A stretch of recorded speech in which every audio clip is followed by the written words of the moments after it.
నమస్తే, this is Sourya. Welcome to our channel. ఈ రోజు మనతో పాటు సీనియర్ పొలిటికల్ అనలిస్ట్ కృష్ణకుమారి గారు ఉన్నారు. వారితో మాట్లాడదాం. నమస్తే మ్యామ్. నమస్తే. ఎలా ఉన్నారు మ్యామ్? బాగున్నా. హెల్త్ బాగాలేదన్నారుగా.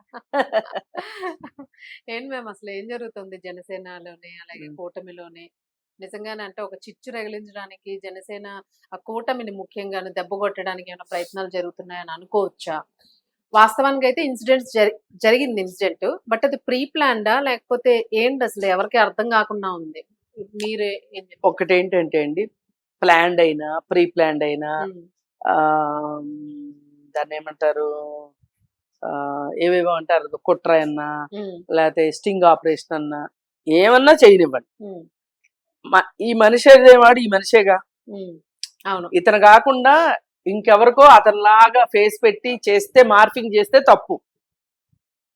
కానీ మనిషి అతనే అయినప్పుడు, నువ్వు ఒక బాధ్యత గల ఎమ్మెల్యే అయినప్పుడు, నువ్వు ఒక మహిళ పట్ల ఆమె కుట్రపూరితంగానే రావచ్చు, ఆమె నిన్ను నాశనం పట్టించడానికే రావచ్చు, అయినా నువ్వెందుకు లొంగావు? ఇది ప్రశ్న. బాధ్యత నీ బాధ్యత ఏమైంది? నువ్వు ఒక మామూలు పౌరుడికి కంటే కూడా నువ్వు ఒక ఎన్నో మెట్ల పైన ఉన్నావు. నువ్వు రాజకీయాల్లో తిరిగావు, జనసేన పార్టీలో తిరిగావు, బీఫామ్ తెచ్చుకున్నావు, పోటీ చేసావు, ఎన్నో వాగ్దానాలు ఇచ్చావు, గెలిచావు. ఎమ్మెల్యే అయిన తర్వాత ఏం చేస్తున్నావు అనేది ఒకటి లెక్క. సరే, నువ్వు ఏమీ చేయలేదా, చేయలేకపోయావా, అది వేరు విషయం. మరి ఈ లంపటాలు ఏంటి అసలు? సో ఇది ఒక్కటేనా? ఈ ఎక్స్ట్రా కరిక్యులర్ తెలియదు, మనం తెలియకుండా అసలు మనం ఆరోపిస్తూ ఉన్నారు.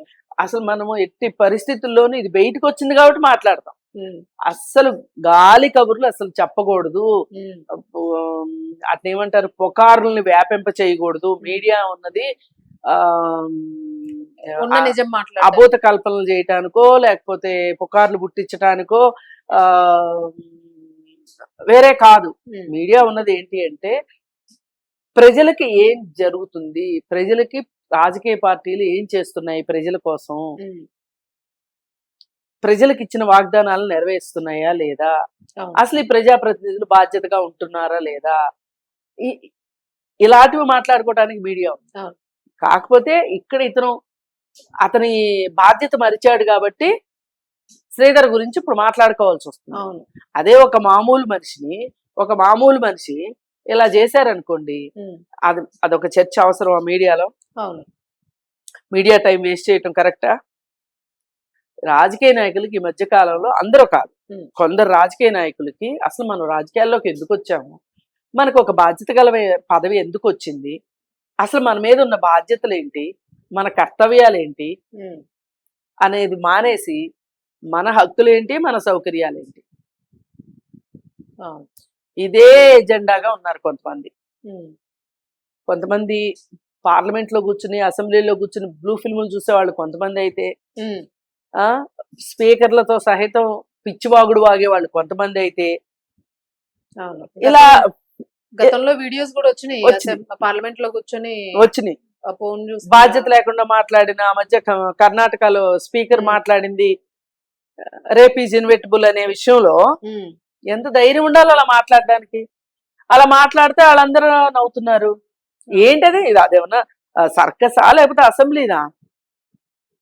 ఏదో నలుగురు పోఖరిగాళ్ళు ఒక రచ్చబండ కింద చేరి, చెట్టు కింద చేరి, లేకపోతే గోడల మీద కూర్చుని ఆ పిల్లలు ఏదో ఒక వయసులో, బాధ్యత లేని వయసులో మాట్లాడే మాటల్లాగా ఉన్నాయి తప్పితే, ఒక అసెంబ్లీలో ఒక స్పీకర్ మాట్లాడే మాటలు లేదు. ఒక సభ్యుడు మాట్లాడితే ఖండించాల్సిన స్పీకర్ కూడా కిచకిచా నవ్వాడు అంటే ఏంటన్నట్టు. అందుకని అసలు ఈ రాజకీయ నాయకులకి అసలు ప్రజలకి ఏం చేస్తారు అనే దానికంటే కూడా వీళ్ళకి రాంగ్ ఎగ్జాంపుల్స్ అవుతున్నారు.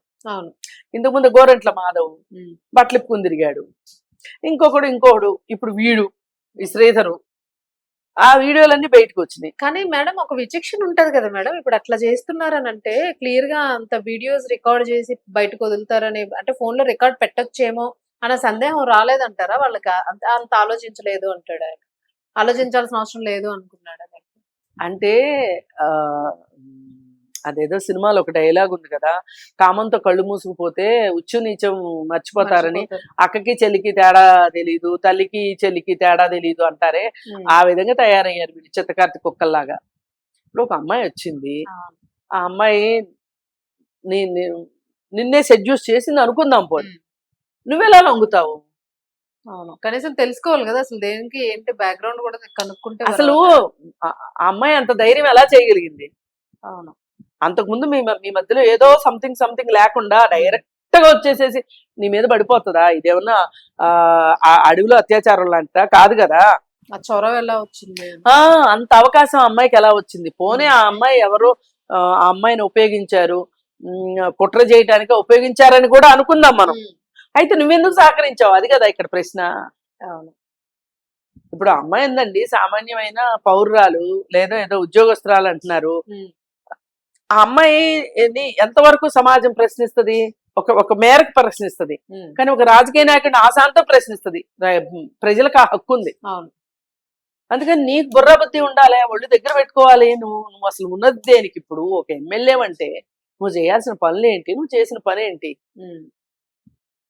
అసలు ఇదివరకు కానీ ఈ మాత్రం వచ్చి ఉంటే ఈ పాటికి సస్పెండ్ చేసి పారేసేవాళ్ళు పాత రోజుల్లో.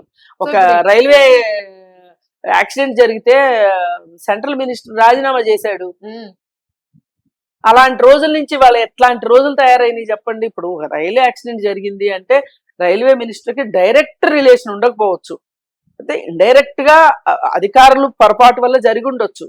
కానీ వాళ్ళు పశ్చాత్తాపం, వాళ్ళు ఒక బాధ్యతను తీసుకునేవాళ్ళు, బాధ్యతాయుతంగా ఉండేవాళ్ళు. ఇంత బాధ్యతారాహిత్యంగా ఉండేవాళ్ళు కాదు అప్పుడు.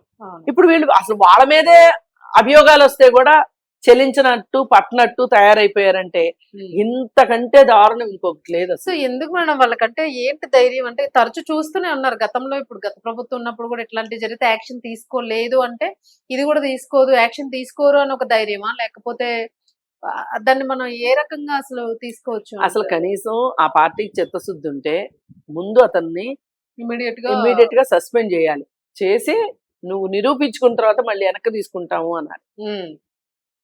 ఎక్కడ పార్టీ బాధ్యత తీసుకోకూడదు, ఫస్ట్ పార్టీయే బాధ్యత తీసుకోవాలి. ఆ బాధ్యత అన్నట్లే అతని బాధ్యత అంటున్నాను. అతని బాధ్యత సస్పెండ్ చేస్తారు, బట్ విచారణ అన్ని నిరూపించుకోవడం అనేది ఆయన బాధ్యత. అది ఆయన బాధ్యత, పార్టీకి ఏంటి సంబంధం? అదే కదా, మళ్ళీ పార్టీ బాధ్యత తీసుకుని ఇస్తే ప్రోత్సహించినట్టు ఉంటుంది.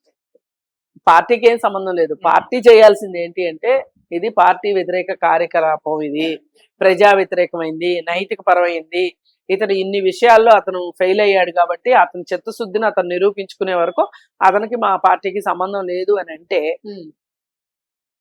అలా అనే ధైర్యం కూడా లేదు ఇవాళ రాజకీయ పార్టీలకి. ఎందుకంటే ఇది ఒక నంబర్ గేమ్.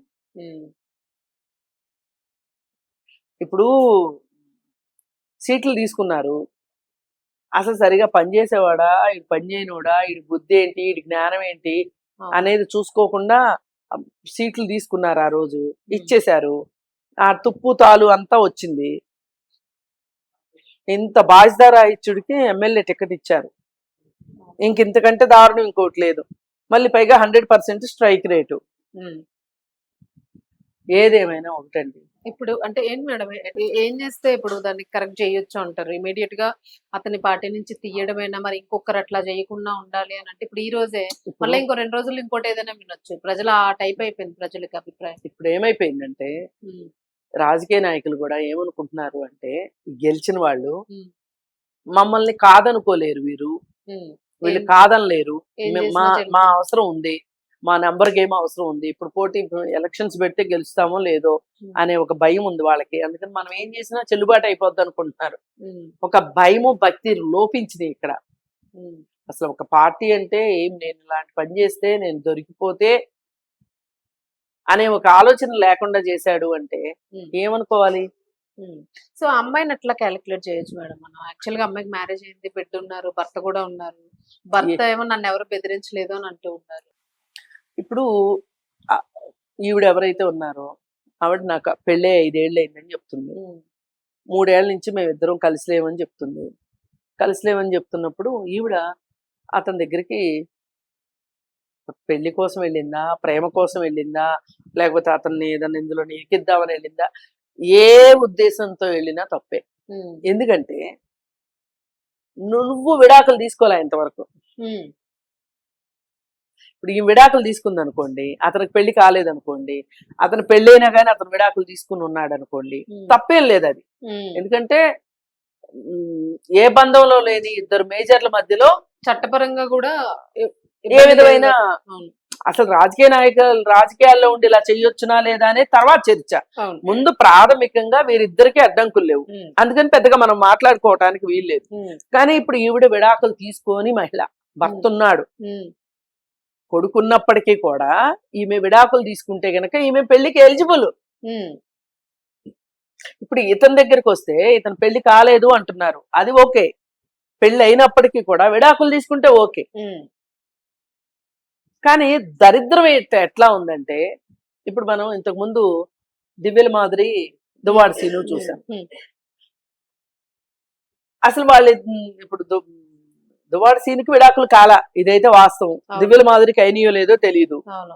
కానీ వీళ్ళిద్దరిని చూసిన వాళ్ళందరూ ముచ్చటైన జంట అని పొగుడుతున్నారు, మీడియాలో మాట్లాడుతున్నారు, రీల్స్ చేస్తున్నారు, ప్రపంచం మొత్తం వాళ్ళిద్దరిని భార్య భర్తగా గుర్తిస్తుంది. ఇట్లాంటి వాళ్ళని చూసిన తర్వాత వేరే వాళ్ళకి ఏమనిపిస్తుంది? తప్పేం లేదనిపిస్తుంది, తప్పేం లేదనిపిస్తుంది, అసలు అన్నట్టే ఉంటది. అలాగే ఇప్పుడు సినిమా యాక్టర్ నరేష్ ఉన్నాడు, పవిత్ర లోకేష్ ఉంది. ఎంత నార్మలైజ్ చేసేస్తున్నారంటే పవిత్ర నరేష్ అని పిలుస్తున్నారు. హౌ డేర్ అండి! అసలు పవిత్ర నరేష్ ఎట్లా అవుతుంది అమ్మాయి? నరేష్ కి ఇంకా విడాకులు కాలా. పోనీ విడాకులు అయిపోయి వాళ్ళిద్దరు సహజీవనం చేస్తా పిలుచుకున్నారు అనుకోండి, అది వాళ్ళ ఇష్టం. కానీ చూడండి, మీడియా కూడా ముచ్చటైన జంట వాళ్ళని కూడా అసలు ఎందుకు ఇంత నార్మలైజ్ చేస్తున్నారు? ఈ నార్మలైజ్ అవ్వటానికి ఉన్న వీళ్ళకున్న అవకాశాలు ఏంటి, ప్రత్యేక అవకాశాలు ఏంటి అని చూస్తే గనక, డబ్బు ఉంది, మీడియా ఉంది చేతిలో, ఇన్స్టాగ్రామ్ ఉంది, ఎలా ఎక్స్ప్లోర్ చేసుకున్నా పర్వాలేదు అన్నట్టు చేసుకుంటున్నారు. ఫ్రీ ఆఫ్ కాస్ట్ కాదు, వాళ్ళు ఖర్చు పెడుతున్నారు దానికోసం, ప్రజల ముందుకు వెళ్ళిపోతున్నారు, వీళ్ళు భార్యాభర్తలుగా చలామణి అవుతున్నారు. ఇది నిజంగా చూస్తే గనక వాళ్ళంటే నరేష్, పవిత్ర లోకేష్ సినిమాల్లో ఉన్నారు, రాజకీయాల్లో లేరు. కానీ దివ్యల మాదిరి, దువ్వాడ సీను వీళ్ళు రాజకీయాల్లో ఉన్నారు. అసలు వీళ్ళు ఈ సభ్య సమాజానికి ఏమి సందేశం ఇస్తున్నట్లు లెక్క? వీళ్ళని చూసి ఏం సంకేతాలు పంపిస్తున్నారు?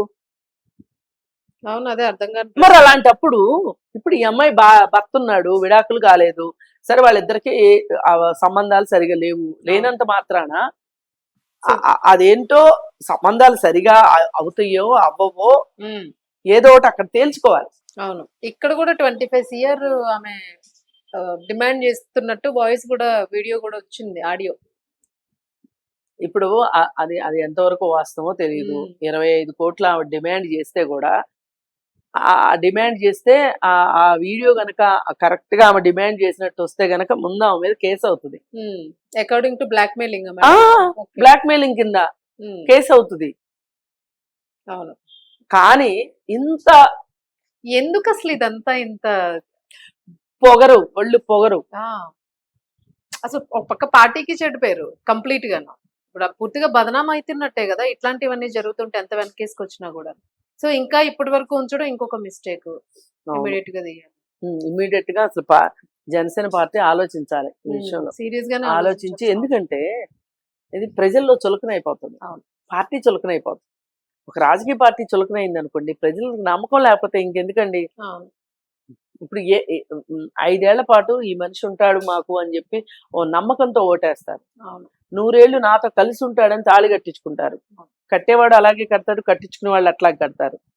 ఇప్పుడు వీళ్ళు తప్పు చేసినా, వీళ్ళు ఆ బంధానికి విలువైపోయినా, వాళ్ళు ఆ బంధానికి విలువైపోయినా, ఎవరు ఆడవాళ్ళు చేసినా మగవాళ్ళు చేసినా తప్పే.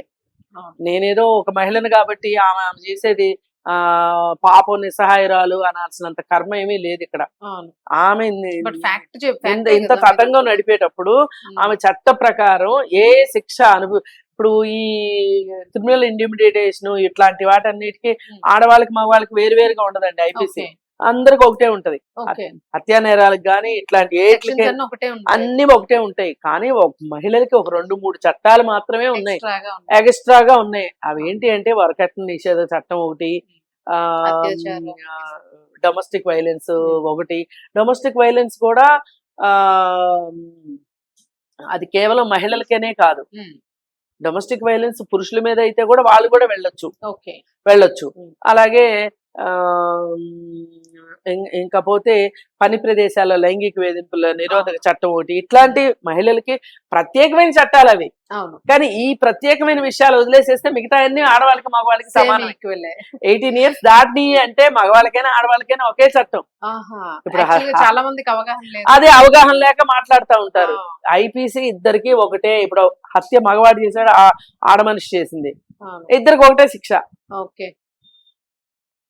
లేదు దొంగతనం, లేదు గంజాయి సరఫరా, లేదు మాదక ద్రవ్యాల సరఫరా, ఏది చేయండి ఒకటే చట్టం ఆడవాళ్ళకి మగవాళ్ళకి. ఆఖరికి ఇంకా గమ్మత్తు, ప్రెగ్నెంట్ లేడీస్ ని కూడా ఏమి ఉపేక్షించరు. అందుకేనా మేడం ఇప్పుడు జైల్లో తర్వాత కూడా చాలా మంది డెలివరీ అవుతారు, జైల్లో డెలివరీ అవుతారు. అందుకని ఇప్పుడు ప్రెగ్నెన్సీ అనేది వెసులుబాటు కానే కాదు. ఓకే. సో ఈక్వల్ గానే ఉంది, అవగాహన లేదు అంతే. అవగాహన లేదు జనాలకి. ఓ ఆడవాళ్ళకి అంత ఆడవాళ్ళకి స్వేచ్ఛ అని ఏడుస్తా ఉంటారు. కానీ కొంతమంది అదే తెలిసి మాట్లాడతారు. వాళ్ళు తెలియ కూడా కాదు, తెలిసి మాట్లాడతారు. న్యాయం ధర్మం అన్ని చట్టం ముందు అందరూ సమానులే. కాకపోతే మహిళలకున్న ప్రత్యేక పరిస్థితుల దృష్ట్యా కొన్ని ప్రత్యేక చట్టాలు వచ్చినాయి. ఆ చట్టాల వరకే వాళ్ళకి రక్షణ, మిగతా అట్లు సేమ్. ఇప్పుడు ఈవిడ్ని కూడా ఏమి తక్కువగా అంచనా వేయటానికి వీల్లేదు, ఈమె ఇట్లాంటి చేయడానికే వీల్లేదు అసలు.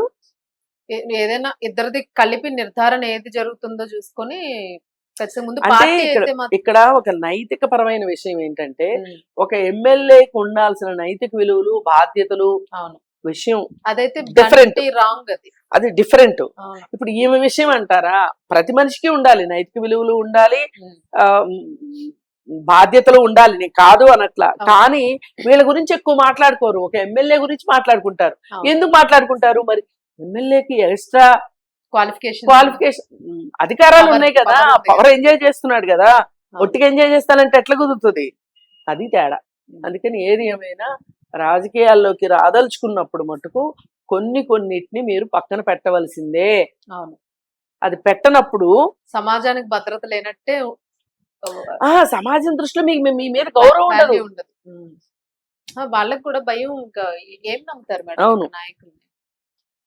ఇష్టపడి గెలిపించుకుంటారు, నమ్మకం పోతుంది కంప్లీట్ గా. చూద్దాం మేడం అసలు ఏం జరుగుతుంది అన్నది. ఈ రోజు రేపట్లో కంప్లీట్ గా దీని మీద డిస్కషన్స్ జరుగుతూ ఉన్నాయి.